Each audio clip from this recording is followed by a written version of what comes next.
Welcome to the Debate, nuestro espacio de intercambio intelectual donde contrastamos múltiples perspectivas para desentrañar los fenómenos económicos y culturales más complejos de la actualidad. Bueno, hoy nos sentamos a diseccionar un tema que está difuminando casi por completo la frontera entre el exclusivo escaparate de la alta moda y los parques de la bolsa de valores.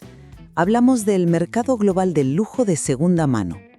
Y, para poner el terreno de juego en perspectiva, el último informe de Bain & Company junto a la Fundación Alta Gama, que como sabemos es prácticamente la biblia estadística de este sector, arrojó un dato demoledor. En el año 2023, este mercado alcanzó la asombrosa cifra de $49.000 millones. Y para que nos hagamos una idea real de la magnitud de esto, $49.000 millones es un volumen de negocio superior al Producto Interior Bruto de países enteros, como Bolivia o Paraguay. O sea, no estamos hablando de un nicho de coleccionistas excéntricos, estamos ante una industria masiva con una proyección de superar los $70.000 millones para el año 2028. Exacto. Y ante estas cifras macroeconómicas tan contundentes, la pregunta central que nos convoca hoy es ineludible. ¿Es la adquisición de artículos de lujo de segunda mano, como puede ser, un codiciado bolso Birkin de Hermès o un reloj Rolex de acero, una estrategia financiera legítima y comparable a la inversión tradicional? ¿O nos encontramos ante una mera ilusión especulativa disfrazada elegantemente en inversión? Yo personalmente estoy convencida de que los datos históricos de apreciación y la sofisticada estructuración de los mercados secundarios demuestran que ciertos artículos de lujo operan ya de facto como una clase de activo alternativo altamente rentable. Ya, pues mi postura frente a ese planteamiento es diametralmente opuesta. Yo sostengo que la falta de liquidez regulada en este sector, combinada con unos costes operativos y de mantenimiento ocultos que son verdaderamente masivos y una altísima volatilidad, sitúan estos bienes estrictamente en la categoría del consumo especulativo. En ningún caso, y repito, en ningún caso, deberían recibir el apelativo de inversión financiera. Bueno, entremos entonces en la sustancia de los argumentos. Mi posición no se basa en conjeturas estéticas ni en modas pasajeras, sino en rentabilidad empírica sostenida a lo largo de las décadas. Fíjate, tomemos el caso del activo estrella por excelencia en este sector, el bolso Birkin de Hermès. Un estudio exhaustivo ha demostrado que la revalorización media de este artículo en particular ha sido del 14,2% anual durante un periodo de 35 años. Estamos hablando de un rendimiento que supera históricamente al índice S&P 500, el indicador que agrupa a las 500 empresas más grandes de Estados Unidos, y que históricamente rinde en torno al 10 o 12% anual. Esto no es una anomalía estadística, es el resultado de un modelo económico de escasez artificial brillantemente ejecutado. A ver, brillantemente ejecutado como estrategia de marketing o como modelo financiero, porque francamente hay una gran diferencia. Como ambos. Marcas como Hermès o Chanel restringen deliberadamente la oferta frente a una demanda que es insaciable. Hablemos de la mecánica, porque esto es clave. Tú no puedes entrar hoy en una boutique de Hermès en Madrid, poner 10.000 euros sobre la mesa y llevarte un Birkin. Es imposible. Claro. Te van a decir que no hay disponibilidad y te invitarán a, entre comillas, construir una relación con la marca, comprando otros productos durante meses o años antes de tener el privilegio de acceder a ese bolso. Esa fricción es diseño económico puro. Por eso, un bolso Chanel Classic Flap retiene hoy entre el 90 y el 110% de su valor en el mercado secundario. La marca ha incrementado sus precios de venta al público en casi un 100% en los últimos 5 años, lo que arrastra inevitablemente al alza las valoraciones de segunda mano. Y ojo, plataformas digitales como Vestir Collective, de Real Real o Crono24 han dotado a esto de la infraestructura de una verdadera bolsa de valores para bienes físicos. Ya no es la vieja casa de empeños. Son datos en tiempo real impulsados por las generaciones Z y Millennial, que abordan estas compras como si estuvieran analizando acciones de Apple. Discrepo profundamente con esa premisa, y permíteme explicarte por qué. El error fundamental aquí es un problema de categorización económica. Apelar a porcentajes de revalorización aislados de 2 o 3 productos no convierte a un objeto de cuero en un instrumento financiero. Si acudimos a la definición económica estricta, tal y como expone el profesor Jean-Noël Cafferrer, que es una de las máximas autoridades mundiales en la materia, un producto de lujo no es bajo ningún concepto un activo financiero. Carece de las dos características esenciales de cualquier inversión real. Primero, no genera rendimientos periódicos. Un bolso no paga dividendos trimestrales, yaquero, ni genera intereses como un bono. Y segundo, carece absolutamente de liquidez garantizada. Pero la revalorización del capital compensa la falta de dividendos, al igual que ocurre con las acciones de empresas tecnológicas que no reparten beneficios porque los reinvierten todo en crecimiento. Hombre, pero una empresa tecnológica produce un servicio, tiene patentes, genera ingresos reales. Un reloj metido en una caja fuerte no produce absolutamente nada. Además, tu argumento padece de un sesgo de supervivencia monumental. Y creo que es importante explicar esto a fondo. El sesgo de supervivencia significa que nos estamos fijando únicamente en los 2 o 3 ganadores de la lotería y olvidando a los miles que perdieron su dinero. Tú mencionas a Hermès, a Chanel y a Rolex, pero omites la cruda realidad del resto del mercado. Bueno, es que estamos hablando de la élite del sector. Sí, pero los datos nos dicen que artículos de marcas de primerísimo nivel como Gucci, Prada, Balenciaga o gran parte del catálogo de Louis Vuitton sufren una depreciación inmediata y fulminante de entre el 40 y el 60% en el instante en el que el comprador cruza la puerta de salida de la tienda. Imagina gastarte 3.000 euros en un bolso y que al pisar la calle ya valgan 1.500 en el mercado secundario. Es exactamente el mismo comportamiento financiero que el de un coche nuevo saliendo del concesionario. Por lo tanto, comprar un objeto cuidadosamente seleccionado con la esperanza de que retenga parte del capital es, en el mejor de los casos, consumo inteligente. Llamarlo estrategia financiera fomenta una ilusión muy peligrosa para el consumidor de a pie. A ver, comprendo perfectamente tu cautela respecto a la categorización. Y es cierto que no podemos meter todo el lujo en el mismo saco, pero debemos observar la trayectoria macroeconómica del sector en su conjunto. El hecho de que este mercado global esté proyectado para alcanzar los 70.000 millones de dólares no es un síntoma de consumo anecdótico, demuestra la madurez estructural del mercado.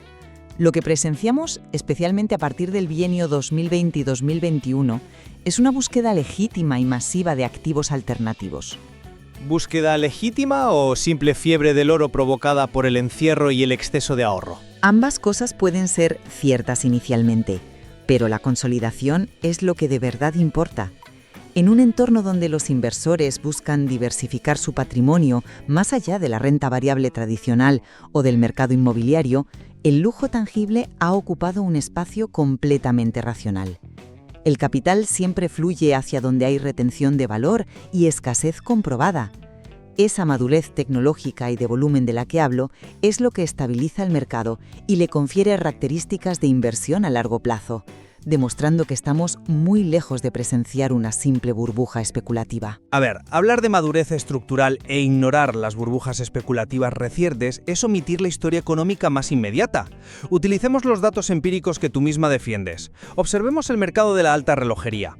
Entre 2021 y 2022 vimos cómo modelos icónicos como el Patek Philippe Nautilus, concretamente la famosa referencia 5711, llegaron a cotizar en el mercado secundario al triple de su precio oficial de tienda. Eso no es madurez. Es el comportamiento de manual de una burbuja irracional impulsada por el exceso de liquidez pandémica, los tipos de interés a cero y, seamos sinceros, la moda impulsada por celebridades en redes sociales. No respondió a un cálculo financiero sensato en absoluto y, como toda burbuja, estalló. ¿Hubo una corrección, sin duda? Una corrección salvaje. Los datos de plataformas de rastreo de transacciones reales como WatchCharts y Subdial revelan que el mercado de relojes de lujo de segunda mano sufrió una caída del 25% en su valor medio tan solo durante el año 2023. Un inversor que compró en el pico especulativo, convencido de que estaba diversificando su patrimonio, ha visto su capital literalmente diezmado. Lo que sube impulsado por un fenómeno efímero de moda y exclusividad cae con la misma violencia cuando el ciclo económico cambia y el dinero deja de ser barato. Entiendo por qué lo ves así, pero permíteme plantearlo desde otro ángulo. Toda clase de activos, sin excepción, sufre correcciones cíclicas masivas. El mismísimo S&P 500 ha tenido caídas superiores al 20% en múltiples ocasiones a lo largo de este siglo. En 2008, en 2020, en 2022, y nadie en su sano juicio cuestiona su validez como instrumento de inversión a largo plazo. La corrección del 25% en el mercado de relojes que mencionas fue efectivamente una purga necesaria de los excesos especulativos pospandemia. Limpió a los especuladores a corto plazo, pero no destruye la tesis de inversión fundamental. Ya, pero la bolsa representa la economía productiva global. Son empresas generando beneficios reales. Un reloj sigue siendo solo un reloj. Sí, pero si ampliamos el horizonte temporal y no nos quedamos solo en la foto de 2023, observamos que modelos verdaderamente icónicos, como el Rolex Daytona o el Audemars Piguet Royal Oak, mantienen un suelo de valor histórico que sigue siendo inmensamente superior a su precio de compra original en tienda. La volatilidad a corto plazo no invalida la rentabilidad a largo plazo. De hecho, lo que demuestra esa corrección es precisamente que el mercado secundario del lujo obedece a leyes de oferta y demanda reales y transparentes, consolidando su estatus como un mercado financiero alternativo en lugar de refutarlo. Esa comparación con los mercados financieros tradicionales suena muy bien en la teoría, te lo concedo, pero se desmorona por completo cuando introducimos una variable que los defensores de esta tesis suelen omitir convenientemente: la letra pequeña. Vamos a hacer los números de verdad. Hablemos del impacto destructivo de los costes operativos ocultos. Tú aludías antes a un rendimiento anual del 14% para el bolso Birkin. Es una cifra teórica que suena fantástica, hasta que hacemos las matemáticas de la realidad. Los costes existen en cualquier inversión, sea financiera o física. Pero no a esa escala. Si tú decides liquidar ese activo para materializar tus ganancias, las mismas plataformas tecnológicas que tú elogias cobran comisiones que rozan lo predatorio. The RealReal, por ejemplo, se queda con entre un 25 y un 35% del precio de venta, dependiendo del artículo. Bestial Collective aplica comisiones que rondan entre el 15 y el 20%, si sumas los cargos que le aplican al comprador y al vendedor. Además, si decides saltarte la plataforma y vender de forma independiente, necesitas incurrir en costes de autenticación externa que oscilan entre 50 y 300 euros. Porque, seamos francos, nadie va a pagarte 15.000 euros sin un certificado irrefutable. Es el coste de la confianza en un mercado descentralizado. Y la sangría no termina ahí. Si hablamos de relojes, el escenario es aún más gravoso. Mantener un Patek Philippe o un reloj suizo de alta complicación empieza a sonar sospechosamente parecido a mantener un Ferrari clásico en el garaje. Requiere un mantenimiento crítico que debe realizarse cada 5 a 10 años simplemente para conservar su valor funcional. Y eso cuesta entre 500 y 1.500 euros por revisión en la casa oficial. Súmale a esto los seguros especializados a todo riesgo y el almacenamiento climatizado necesario para que la piel de un bolso no se deteriore o sufra humedades, lo que añade entre 100 y 500 euros anuales de gasto fijo. Una vez deducidos estos enormes costes de mantenimiento, transacción y custodia, ese aparente 14% de rentabilidad bruta se reduce a un rendimiento neto real del 6 o 7%. Al final de la aventura terminas rindiendo por debajo de un fondo indexado tradicional y aburrido que te cobra un 0,2% de comisión y te da un 8 o 10% limpio a largo plazo, pero habiendo asumido un riesgo completamente desproporcionado. Hombre, está claro que los costes operativos son sustanciales y es intelectualmente honesto reconocerlos y ponerlos sobre la mesa. Sin embargo, no descalifican al activo. Todo vehículo de diversificación alternativo tiene costes asociados. Esos porcentajes que mencionas, si los analizamos fríamente, equivalen funcionalmente a los costes de la economía real. Pensemos en el mercado inmobiliario. Si compras un piso para invertir, pagas impuestos de transmisiones, pagas el IBI todos los años, derramas de la comunidad, seguros y el mantenimiento del inmueble. O pensemos en los fondos de capital riesgo, que exigen comisiones de gestión estructural y comisiones de éxito altísimas. Pero un piso lo puedes alquilar y te genera una renta mensual que cubre esos gastos. El Birkin guardado en el armario no te paga un alquiler a fin de mes. Es cierto, no te paga un alquiler, pero la diferencia radica en la naturaleza de la protección patrimonial. La clave está en que la revalorización bruta en esos activos estrella sigue siendo lo suficientemente alta y sostenida como para absorber todos esos costes operativos y continuar justificando el capital inmovilizado. Un 7% de rentabilidad neta en un activo físico y tangible que está completamente descorrelacionado de las crisis bancarias, de las caídas de los tipos de interés o de los desplomes bursátiles tradicionales, cumple una función de protección de patrimonio extremadamente útil en un portafolio moderno. Los costes son simplemente el precio de entrada a la diversificación física, no un argumento definitivo contra ella. Es un argumento muy convincente, sobre todo la parte de la descorrelación. Pero, ¿has tenido en cuenta el factor tiempo y el riesgo cultural? Tú hablas de este mercado como si existiera un botón de vender en tu teléfono que ejecuta la orden en milisegundos, igual que cuando vendes acciones de Microsoft. A diferencia de la liquidez instantánea de un mercado regulado, encontrar un comprador dispuesto a desembolsar $15.000 en efectivo por un bolso de segunda mano puede tardar semanas o incluso meses. Esa falta de liquidez en momentos de necesidad financiera convierte a la supuesta inversión en una verdadera trampa de capital. La tecnología está acortando esos tiempos drásticamente. Se acortan, sí, pero no es liquidez inmediata. Y hay algo mucho más profundo: el riesgo intrínseco de relevancia cultural. Al invertir en estos artículos, estamos apostando ciegamente a que la estética de unas pocas marcas mantendrá su hegemonía cultural para siempre. Al final, dependes de lo que en economía llamamos la teoría del más tonto, y perdona la crudeza de la expresión, pero es un término técnico. Da igual lo bonito o bien hecho que esté el reloj, tu rentabilidad depende única y exclusivamente de cruzar los dedos para que, dentro de 5 años, aparezca alguien dispuesto a pagar más de lo que pagaste tú. El activo no genera valor por sí mismo. ¿Qué ocurre si la estética de Hermes pierde su estatus de ícono global en la próxima década frente a nuevas marcas o un cambio de valores generacional? La historia del consumo está plagada de marcas y modelos que alguna vez fueron la cúspide indiscutible del estatus social y hoy son meras curiosidades nostálgicas en tiendas de antigüedades. Basar una estrategia financiera en la presunción de que la moda y los gustos culturales permanecerán estáticos durante 35 años es, desde el punto de vista del análisis de riesgos, absolutamente temerario. Fíjate que ese es un riesgo teórico válido si habláramos de moda convencional, pero creo que subestimas enormemente la sofisticación de la estrategia corporativa detrás de estas firmas centenarias. No estamos hablando de modas pasajeras, tendencias de TikTok o estéticas virales de una sola temporada. Hablamos de una escasez real e institucionalizada. Las listas de espera de años y la producción deliberadamente limitada, casi puramente artesanal de marcas como Hermès o Patek Philippe, blindan estos artículos contra los caprichos temporales del mercado. Te aseguro que no es la estética del cuero lo que genera el rendimiento, es el pacto implícito de escasez. Ya, pero la escasez solo tiene valor si la gente sigue deseando el producto. Y lo siguen deseando porque la marca otorga al artículo un valor intrínseco basado en una exclusividad que resulta inalcanzable para la inmensa mayoría de la población mundial. Es una cuestión de estatus humano básico.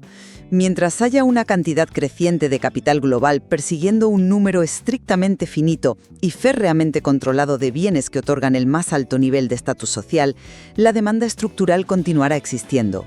Es esa mecánica de escasez inflexible y matemáticamente controlada por la marca, más que la simple preferencia cultural por un diseño, la que mitiga profundamente el riesgo que tú mencionas y cimenta la viabilidad a largo plazo de esta estrategia financiera. La digitalización ha permitido que la liquidez de estos artículos sea verdaderamente global. Si no encuentras comprador en Madrid, la plataforma conecta tu activo con un comprador en Tokio o Nueva York en cuestión de horas. La fricción se reduce año tras año. Especular con objetos y líquidos, sometidos a altísimos costes de mantenimiento y dependientes de una demanda cultural, sigue siendo en el fondo una apuesta económica, independientemente de lo pulida que esté la aplicación móvil que utilicemos para llevar a cabo la transacción. Llegados a este punto de nuestro análisis, me parece muy oportuno que sinteticemos nuestras posiciones a la luz de todos los datos que hemos puesto sobre la mesa. Por mi parte, me mantengo firme en la conclusión de que nos encontramos ante un cambio de paradigma económico innegable. A pesar de las ineficiencias transaccionales y de los elevados costes operativos que, como bien ha señalado, hay que descontar del beneficio bruto, la evidencia empírica es contundente. La consolidación tecnológica de plataformas de reventa globales, sumada al rigor indiscutible de los datos históricos de apreciación a largo plazo que han demostrado superar a índices bursátiles tradicionales, nos obliga a abandonar los prejuicios puramente académicos. La alta relojería y la marroquinería de élite, siempre que sean seleccionadas bajo criterios estrictos de escasez y calidad, han demostrado ser herramientas legítimas y funcionales de diversificación financiera en los portafolios de las nuevas generaciones. Y en mi síntesis final, mantengo mi posición inicial. Otorgar la denominación de inversión financiera a estos bienes es un ejercicio de autoengaño sumamente peligroso para el patrimonio de cualquier persona, especialmente para los inversores minoristas. Es imperativo subrayar la diferencia fundamental entre lo que es simplemente un consumo inteligente, es decir, el acto de adquirir aquellos pocos bienes de extrema calidad que se deprecian menos con el uso, frente a la genuina inversión de capital en activos regulados, líquidos y capaces de generar retornos periódicos. Llamarlo inversión es dotar al lujo de una justificación racional que en el fondo solo busca calmar la culpa del consumidor ante un gasto desorbitado. Sin embargo, creo que hay un terreno firme donde nuestras perspectivas, aunque divergentes en la etiqueta técnica que le pongamos al fenómeno, encuentran un punto de convergencia ineludible. Escuchándote, creo que ambos coincidimos plenamente en lo que revelan los datos empíricos de forma irrefutable. Existe una regla de oro insoslayable basada en la escasez extrema, el estatus de icono global y un desequilibrio estructural entre la oferta y la demanda. Esta regla marca una frontera infranqueable entre un selecto club, que representa apenas el 1% de los artículos de lujo, los únicos verdaderamente capaces de retener o incrementar su valor, y el 99% restante de los productos de la industria. Absolutamente de acuerdo. Esa es la cruda realidad del mercado. Ese 99% restante se comporta como cualquier otro bien de consumo ordinario, perdiendo casi la mitad de su valor financiero en el momento exacto en el que cruzan el umbral de la boutique hacia la calle. Esa frontera de la que hablas es quizás la lección más valiosa que arrojan los datos del mercado secundario. Quien ignore esa separación abismal, motivado por historias de revalorizaciones excepcionales, se enfrenta a una pérdida patrimonial segura, totalmente convencido de estar invirtiendo cuando en realidad solo está gastando dinero a manos llenas. Y con esta reflexión sobre cómo la digitalización y las nuevas dinámicas del mercado global nos obligan constantemente a reescribir y cuestionar los límites de la teoría económica tradicional, damos por concluido nuestro análisis de hoy. Invitamos a quienes nos escuchan a evaluar su propia concepción sobre la creación del valor, la naturaleza psicológica y comercial de la escasez y los verdaderos límites de lo que consideramos una inversión, utilizando como base los datos y argumentos que aquí hemos contrastado. Ha sido, como siempre, un verdadero placer compartir este espacio de conversación rigurosa. El placer ha sido mío. Un intercambio profundo y sobre todo necesario sobre una realidad económica que no deja de evolucionar frente a nuestros ojos. Hasta nuestro próximo encuentro.